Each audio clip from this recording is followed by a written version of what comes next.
जो हम लोगों को पढ़ने इसके अंदर, वो दो केसेस होते हैं बच्चों। एक है आपका हॉरिजॉन्टल प्रोजेक्टाइल, एक आपका ये रहता है, और दूसरा होता है एंगुलर प्रोजेक्टाइल, जिसमें एंगुलर प्रोजेक्टाइल ज्यादा इंपॉर्टेंट है स्टूडेंट। तो सबसे पहले शुरुआत करते हैं इस हॉरिजॉन्टल प्रोजेक्टाइल के बारे में। तो हॉरिजॉन्टल प्रोजेक्टाइल में क्या होता है स्टूडेंट्स, ध्यान से सुने मेरी बात को। स्टूडेंट्स क्या है कि ये ग्राउंड है, ध्यान देना।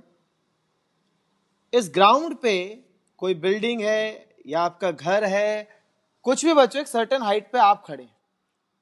इस पॉइंट को हमने ओ मान लिया स्टूडेंट, जहां आप खड़े हैं, और यहां से आपने एक सर्टेन बॉल को इस तरीके से फेंका यू स्पीड से। आप इस डायग्राम को देख के ऑब्जर्व कर सकते हैं और बता सकते हैं कि यह जो बॉल आगे की तरफ फेंका गया है, उसको सिर्फ और सिर्फ एक्स एक्सिस के अलोंग ही स्पीड आपने दिया है, क्योंकि वाई के अलोंग उसके पास किसी भी तरीके का इनिशियल स्पीड नहीं है। तो बच्चों मैं एक पॉइंट यहां पर बिल्कुल लिख सकता हूं कि मैं इनिशियल स्पीड एक्स के अलोंग दे रहा हूं, पर वाई के अलोंग इनिशियल स्पीड मैंने नहीं दिया है। क्या होगा बच्चों, जब इस बॉल को आप आगे की तरफ हॉरिजॉन्टल डायरेक्शन में फेंकेंगे, जब इस बॉल को आप हॉरिजॉन्टल डायरेक्शन में फेंकेंगे, तो क्या होगा, ये बॉल यहां से आके ग्राउंड पे हिट करेगा और एक पाथ फॉलो करेगा। बच्चों इस तरीके से एक पाथ है जो ये प्रोजेक्टाइल, तो इस बॉडी का नाम प्रोजेक्टाइल दिया जाएगा, ग्राउंड पे हिट करेगा। बच्चों जितना दूर वो अपने इस पोजीशन से गिरता है उसको रेंज कहते हैं। क्या कहते हैं, रेंज स्टूडेंट। ये आपका ग्राउंड है, आप छत पे खड़े थे, यहां खड़े थे, आपने सर्टेन स्पीड से बॉल को आगे की तरफ फेंका हॉरिजॉन्टल स्पीड में, वो आगे गया लेकिन उसके बाद नीचे आके ग्राउंड पे गिर गया।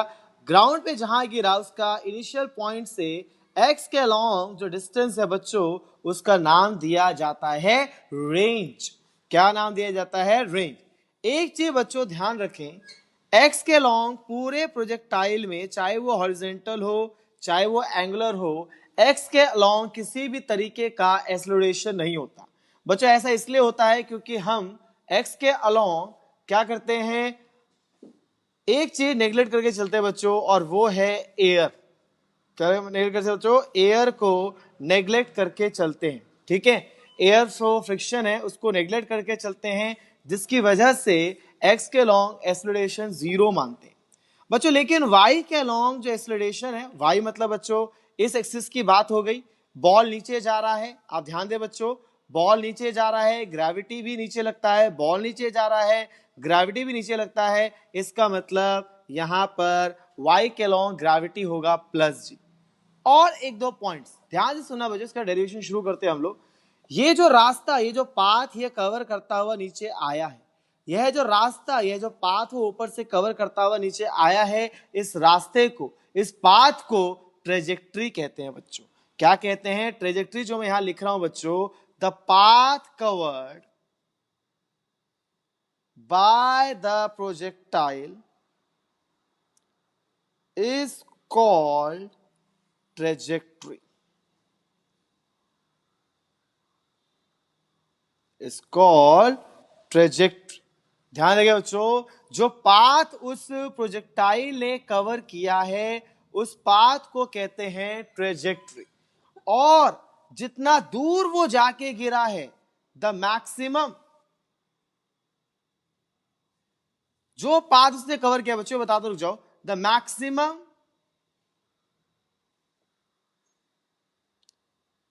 Distance covered along x axis is called range।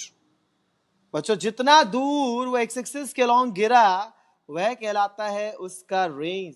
तो बच्चों जो पाथ कवर किया, पाथ मतलब बच्चों आप, जैसे मैं आपको बताऊं कि मान लीजिए ये आपका घर है और ये आपका स्कूल है, आप घर से निकले, एक बच्चा सीधा सीधा स्कूल पहुंच जाता है, कोई अपने दोस्त को पकड़ता है, फिर वहां से अगले दोस्त को, फिर घर पहुंचता है। तो ये जो रास्ता, ये जो पाथ आप कवर कर रहे हैं, ये जो रास्ता, जो पाथ आप कवर कर रहे हैं, इसको हम कहते हैं trajectory.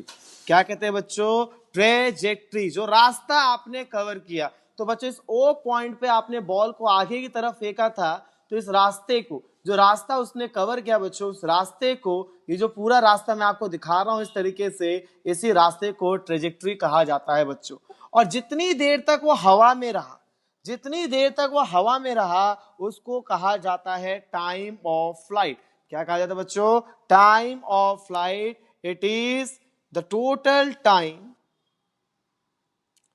for which the total time for which the projectile remain in air। जितनी देर तक हवा में रहा बच्चों, उसको कहा जाता है is called time of flight। Time of flight students, इसको ध्यान रखना, इसको कहा जाता है time of flight. I don't think so कहीं डाउट आ रहा होगा आपको बच्चों। जितनी देर तक वो हवा में रहा वो टाइम ऑफ फ्लाइट, जितनी दूर वो एक्स के अलोंग गिरा वो रेंज, जो रास्ता उसने कवर किया उसको कहते हैं ट्रेजेक्ट्री। क्या कहते हैं बच्चों? ट्रेजेक्ट्री। आई थिंक आप सबको यहां तक क्लियर होगा, सबको क्लियर होगा। अगर किसी को डाउट है तो पूछो। तो चलिए स्टूडेंट्स, आपको क्लियर है कि क्या है ट्रेजेक्ट्री, क्या है रेंज, क्या है टाइम ऑफ फ्लाइट। तो चलिए स्टूडेंट्स, अब शुरू करते हैं इसके डेरिवेशन को। तो ध्यान दें किस तरीके से इस सारे फॉर्मूले का डेरिवेशन मैं आप लोगों के साथ डिस्कस करने जा रहा हूं। तो ध्यान दें बच्चों, सबसे पहले जैसा कि मैंने आपसे कहा कि स्टूडेंट्स, ये आपका ग्राउंड है। ग्राउंड पे आप सर्टेन हाइट पे खड़े हैं, ओ पॉइंट, वहां से आपने एक बॉल को यू स्पीड से आगे भेज दिया स्टूडेंट्स। तो वो यहां से ट्रैवल करता हुआ ग्राउंड पे गिरा। जो रास्ता उसने कवर किया उसको हमने बोला ट्रेजेक्ट्री। और एक पॉइंट में लिखा था स्टूडेंट्स कि सिर्फ एक्स के लॉन्ग ही इसको इनिशियल स्पीड मिला है, वाई के लॉन्ग कोई स्पीड नहीं मिला, एक्स के लॉन्ग कोई एक्सेलरेशन नहीं लेना स्टूडेंट्स, और वाई के लॉन्ग जी प्लस जी स्टूडेंट्स। तो चलिए बच्चों, सबसे पहला डेरिवेशन मैं आप लोगों को समझाने जा रहा हूं, और ये सबसे पहला डेरिवेशन जो मैं आपको बता रहा हूं वो है equation of trajectory. Equation of trajectory. मैं आपको ट्रेजेक्ट्री का इक्वेशन निकाल के बता रहा हूं कि कैसे हम उस ट्रेजेक्ट्री को फाइंड आउट करेंगे। तो बच्चों ध्यान देना किस तरीके से हम ट्रेजेक्ट्री का इक्वेशन फाइंड आउट करने जा रहे हैं, ध्यान देना बिल्कुल बच्चों, ठीक है। तो देखिए स्टूडेंट्स, ये जो रास्ता ये कवर कर रहा है बच्चों, ये जो रास्ता ये कवर कर रहा है उसी को ट्रेजेक्ट्री कहते हैं। और इस रास्ते में ऐसा नहीं है कि वो सिर्फ एक्स एक्सिस पे गया है, ठीक है, ऐसा नहीं है बच्चों कि वो एक्स एक्सिस पे गया है, वो वाई एक्सिस पे भी गया है, वो आगे भी गया है, वो नीचे भी गया बच्चों। इसका मतलब ये मोशन इन 2D है, ये मोशन इन 2D है, क्योंकि जब आपने उसको u स्पीड से आगे फेंका है तो बॉल बच्चों नीचे भी गया है, बॉल आगे भी गया है, तो 2 डायमेंशन है। तो चलिए स्टूडेंट्स, इस 2 डायमेंशनल ज्योमेट्री का इक्वेशन करते हैं फाइंड आउट, ध्यान देना बच्चों। तो देखें, सबसे पहले मैं निकाल रहा हूं इसका, चेक कर रहा हूं मोशन अलोंग एक्स एक्सिस। जैसे कि स्टूडेंट्स आप लोगों ने 9th क्लास में फॉर्मूला पढ़ा है, S equals to u t plus half a t square. S होता है बच्चों डिस्प्लेसमेंट, U होता है इनिशियल वेलोसिटी, A होता है एक्सेलरेशन। तो डिस्प्लेसमेंट x के लॉन्ग ले रहे हैं, इसलिए S की जगह x, इनिशियल स्पीड भी x के लॉन्ग लेना पड़ेगा स्टूडेंट्स, और हमें एक्सेलरेशन भी x के लॉन्ग लेना पड़ेगा। तो स्टूडेंट्स ध्यान दें, तो x is equals to u x, आपका u है, t ax का वैल्यू आप देख सकते हैं स्टूडेंट्स, मैंने 0 लिखा हुआ है। यहां से आप x के लॉन्ग एक इक्वेशन लिख सकते हैं जो कि आ गया बच्चों, x is equals to u t. अब स्टूडेंट्स, अगर यही मोशन मैं अलोंग y एक्सिस निकालूंगा, अगर यही मैं y एक्सिस के अलोंग निकालूंगा बच्चों, तो देखिए जहां मैंने x लिखा था वहां y आएगा, जहां ux लिखा था वहां uy आएगा, और बच्चों जहां ax लिखा था वहां ay आएगा। जैसा कि स्टूडेंट्स uy आपका 0 है, आपने y के लॉन्ग कोई स्पीड नहीं दिया था, ay आपका g है, साथ में t स्क्वायर, तो y equals to half g into t square हो गया। बच्चों एक चीज का ध्यान दें कि आप कभी भी जब ट्रेजेक्ट्री का इक्वेशन निकाल रहे हो तो आपको इस टाइम को एलिमिनेट करना होता है। यहां जो टाइम लिखा है उसको एलिमिनेट करना होता है। तो देखिए स्टूडेंट्स, मैं इसको कैसे एलिमिनेट कर रहा हूं। आप x के लॉन्ग सॉल्व किया तो आपका आया x equals to u t. बच्चों जब आपने y के लॉन्ग सॉल्व किया तो आया हाफ जी टी स्क्वायर। तो बच्चों यहां से t का वैल्यू मैं निकाल रहा हूं x बाई यू, और इस t को यहां पुट कर रहा हूं। तो स्टूडेंट्स मिल जाएगा हाफ जी, t का वैल्यू x बाई यू का whole square, and this is half g x square by u square. बच्चों ये जो इक्वेशन मैंने आपको डिराइव करके दिया यही होता है path of projectile, equation of projectile, the path of projectile, या इन शॉर्ट सबसे बढ़िया आप कह सकते हो कि that is equation of trajectory, that is equation of trajectory. जो रास्ता उसने कवर किया उसका इक्वेशन है बच्चों। और पता है ये ट्रेजेक्ट्री पैराबोलिक है। कैसा है? पैराबोलिक। अभी आप इसको याद रखें, मैथमेटिक्स में कॉनिक सेक्शन में आप पैराबोला के बारे में पढ़ेंगे। ऐसे पाथ जहां भी बने इस तरीके के, या बच्चों नीचे से ऐसे बने, ठीक है, इसको क्या बोला जाता है? पैराबोला कहा जाता है। क्या बोला जाता है? पैराबोला। आपके पास कंपास होता है स्टूडेंट्स, ठीक है, आपके पास कंपास होता है। कंपास को ऐसे घुमा के आप जो भी रास्ता बनाएंगे सारा का सारा पैराबोलिक ही आपका बनेगा। तो एग्जाम में 1 मार्क क्वेश्चन भी पूछ लेता है कई बार कि जब हॉरिजॉन्टल प्रोजेक्शन होता है तो उस टाइम पाथ कैसा बनता है? पैराबोलिक पाथ बनता है स्टूडेंट। तो आई थिंक आपको ये पहला डेरिवेशन इक्वेशन ऑफ ट्रेजेक्ट्री का क्लियर। तो चले स्टूडेंट्स, अब मैं आपके साथ इसका दूसरा डेरिवेशन डिस्कस करने जा रहा हूं बच्चों। अभी तक आपको ये बताया गया बच्चों कि ये हमारा ग्राउंड है, ये सर्टेन हाइट है जहां से आपने एक बॉल को प्रोजेक्ट किया है, आगे की तरफ फेंका है बच्चों, ठीक है, और ये बॉल इस तरीके से ग्राउंड पे आके स्ट्राइक हुआ।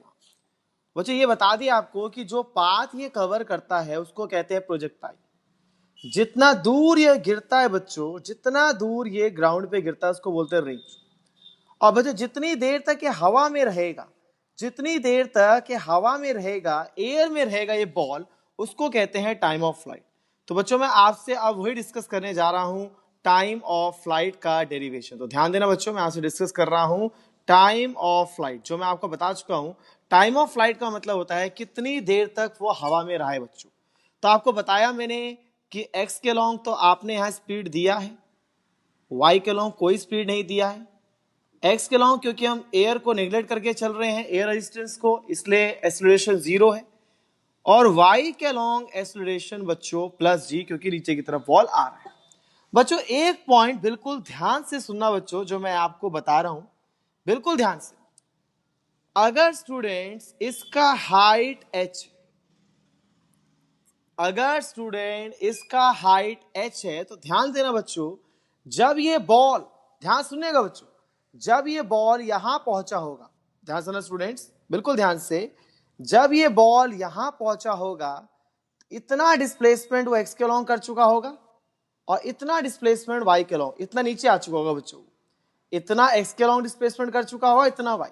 बच्चों मान लो यहां आ गया, यहां पर इस पॉइंट पर, तो बच्चों ये इतना एक्स के लॉन्ग डिस्प्लेस हो चुका होगा और इतना वाई के लॉन्ग नीचे आ चुका होगा। ऐसे स्टूडेंट जब ये ग्राउंड पे पहुंचेगा इस पॉइंट पर, तो वो एक्स के लॉन्ग इतना मूव कर चुका होगा और वाई के अलॉन्ग इतना मूव कर चुका होगा। बच्चों से इसका ध्यान रखना। इसका मतलब ये हुआ बच्चों कि अगर ऑब्जेक्ट ने टाइम ऑफ फ्लाइट कवर कर लिया, अगर बच्चों ऑब्जेक्ट ने टाइम ऑफ फ्लाइट कवर कर लिया, मतलब बॉल नीचे आ गया, नीचे आने का मतलब वो एक्स के लॉन्ग रेंज कवर कर गया और वाई के लॉन्ग अपनी हाइट कवर कर गया बच्चों। क्योंकि जब वो यहां पर था, इस टाइम पर था, तो एक्स के लॉन्ग का डिस्प्लेसमेंट, ये वाई के लॉन्ग का, जब यहां पहुंचा तो ये x के लॉन्ग का, ये y के लॉन्ग का। जब बच्चों ग्राउंड पे पहुंच गया तो x के लॉन्ग डिस्प्लेसमेंट रेंज हो गया और y के लॉन्ग बच्चों हाइट हो गया। तो बच्चों जब वो टाइम ऑफ फ्लाइट कवर कर चुका होगा तो x के लॉन्ग का सारा डिस्प्लेसमेंट रेंज के बराबर और y के लॉन्ग का सारा डिस्प्लेसमेंट हाइट के बराबर आ जाएगा बच्चों। तो चलिए दोनों चीज हम निकाल लेंगे यहां पर। पहले ले रहे हैं मोशन अलोंग y एक्सिस। जैसे कि बच्चों पिछले वाले में क्या था, हमने y is equals to u y t plus half a y t square. तो बच्चों y h के बराबर हो जाएगा, यू वाई आपका 0 है और t की जगह कैपिटल T, क्योंकि t है टाइम ऑफ फ्लाइट आपका, plus half g capital T का स्क्वायर। बच्चों ध्यान रखना जब टाइम ऑफ फ्लाइट होगा तभी आप इसको h के इक्वल कर सकते हो। तो h इज इक्वल्स टू आ जाएगा students g t square by 2 यहां ले आए बच्चों, यह आ जाएगा 2h by g is equals to t square. और आप बच्चों यहां से टाइम ऑफ फ्लाइट का फॉर्मूला डिराइव कर चुके हो। आई थिंक आपको सबको क्लियर होगा स्टूडेंट। तो स्टूडेंट्स मैं आप लोगों के साथ तीसरा इसका डेरिवेशन डिस्कस करने जा रहा हूं। अभी तक क्या बताया बच्चों कि ये है हमारे पास ग्राउंड। ग्राउंड पर इतनी हाइट पर आप खड़े थे, ओ पॉइंट से आपने बॉल को आगे फेंका, उसने जो पाथ जो रास्ता उसने कवर किया वो ट्रेजेक्ट्री कहलाया। जितना दूर वो जाके गिरा स्टूडेंट्स वो रेंज कहलाया। जितना दूर वो गिरा वो रेंज, जितनी देर तक वो हवा में रहा वो टाइम ऑफ फ्लाइट, जिस रास्ते को कवर किया उसको कहते हैं बच्चों ट्रेजेक्ट्री। क्या कहते हैं? ट्रेजेक्ट्री। तो मैं आपको बताने जा रहा हूं कि किस तरीके से मैं उसका रेंज फाइंड आउट करने वाला हूं। जैसा कि बच्चों मैंने आपसे कहा कि जब ऑब्जेक्ट यहां पहुंचा तो ये डिस्प्लेसमेंट x के लॉन्ग हुआ, ये डिस्प्लेसमेंट y के लॉन्ग हुआ। जब ऑब्जेक्ट यहां पहुंचा तो ये डिस्प्लेसमेंट x के लॉन्ग हुआ, ये डिस्प्लेसमेंट y, और जैसे बच्चों ग्राउंड पे पहुंचा तो x के लॉन्ग का डिस्प्लेसमेंट रेंज और y के अलोंग का डिस्प्लेसमेंट आप देख सकते हैं हाइट के बराबर। तो बच्चों जब अगर जो टाइम है वो टाइम ऑफ फ्लाइट के बराबर हो तो x के लॉन्ग का डिस्प्लेसमेंट रेंज के बराबर हो जाता है बच्चों। तो चलिए इस बार हम लेते हैं मोशन अलोंग x एक्सिस। तो students x is equals to u x t plus half x t square. बच्चों रेंज r हो गया, ux हमने u लिया था, लिया जाएगा t कैपिटल T, क्योंकि x वाला टर्म बच्चों 0 है। हम बहुत बार डिस्कस कर चुके हैं इसको, क्योंकि बच्चों हमने टाइम ऑफ फ्लाइट निकाला था और टाइम ऑफ फ्लाइट आया था हमारा अंडर रूट 2h बाई जी। तो देखिए कितना छोटा सा डेरिवेशन हुआ और आपका रेंज यहां पर फाइंड आउट हो गया स्टूडेंट। तो तीनों derivation along with the definition of projectile और हॉरिजॉन्टल पोजीशन मैं आप लोगों को आज सिखा चुका हूं स्टूडेंट्स।